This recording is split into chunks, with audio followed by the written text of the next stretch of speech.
102.5 FM, KXSFLP San Francisco, and KXSF.FM. You're tuned in to Spark, informing minds, inspiring ideas, igniting innovation. Let the conversation sink into your soul. How the word gets out about a particular product or service.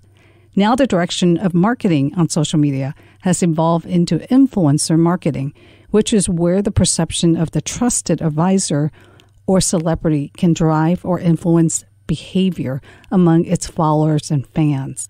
Today I'm talking with Aliza Freud, CEO of SheSpeaks, that now has the largest community of female influencers of 250,000, reaching 300 million consumers per month. She will share how to leverage influencer marketing to get the word out about your product or service. Thank you for joining me on Spark today, Aliza. Thanks for having me. How do you define or describe what influencer marketing is? Influencer marketing is basically the idea of engaging somebody who has built a social media following, so having some influence on social media or someplace else, but in the case that we work in, it's social media, and engaging that person for an opportunity to create sponsored content on behalf of another company, distributing that content.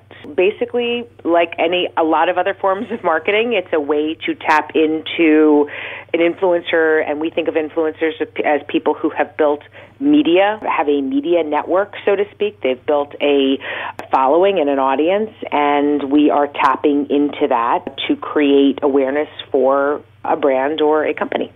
I realize that you work with many large companies that have large budgets. What about for solar and entrepreneurs? What can they do, given that they don't have a lot of money to spend like the big companies do? Solopreneurs can absolutely utilize influencer marketing as well. It's a matter of, it might be a little bit more of a DIY type of thing, whereas for large brands, maybe they have companies like us that do it for them, but it is absolutely something that a solopreneur, a small business can do on their own. And what they would do is look for people who speak about their category or they think have access to the audience of the customers that they are looking to reach, and reach out to those individuals. There's lots of ways to do that. One easy way is to reach out to them on social media. A solopreneur can absolutely do this. And how do you find those influencers that will make a difference in your product or service? The way that we do it is we have access to our where they physically are located, all of that information. That's how we are identifying people. We also look at terminology. What terms do they use? Have they used keywords that are related to the product or service that we're working on?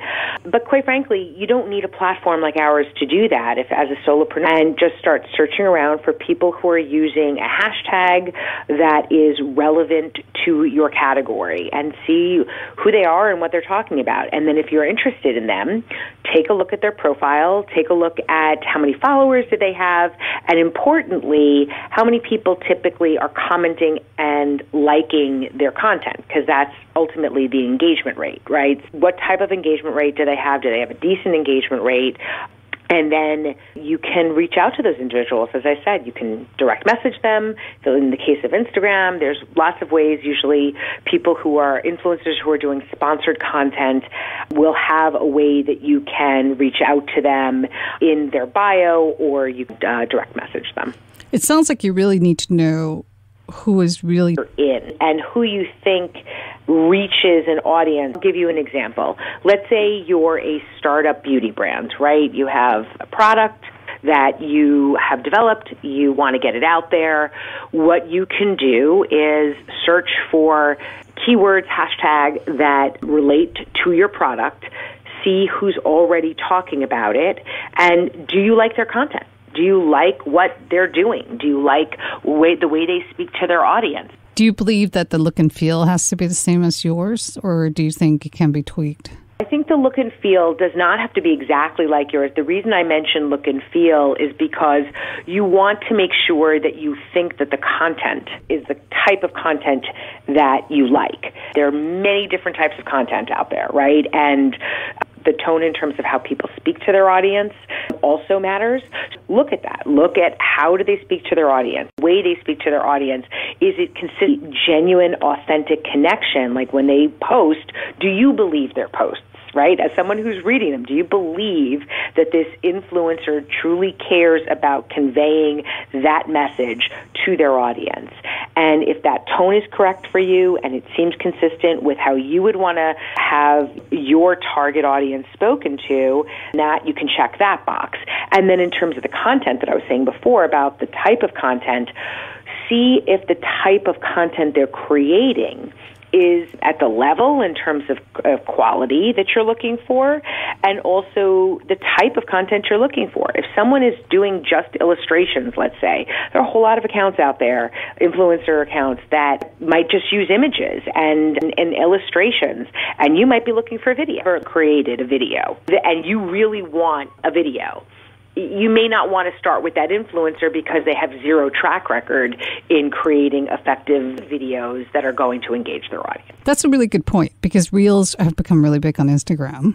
And a lot of people seem to be learning how to wash their face on Reels and doing some kind of routine or regimen on there, which is now become really big, and apparently the algorithms are favoring the Reels. Having an influencer who knows how to create those in a way that's compelling and grabs people's attention is probably important now than ever before. That talks about what the platforms are focused on now. And Instagram, as you just mentioned, their competitive product to TikTok is Reel. They don't want people leaving Instagram to go over to TikTok, so they are looking to get more Reels content because they think that that is going to keep people on their platform.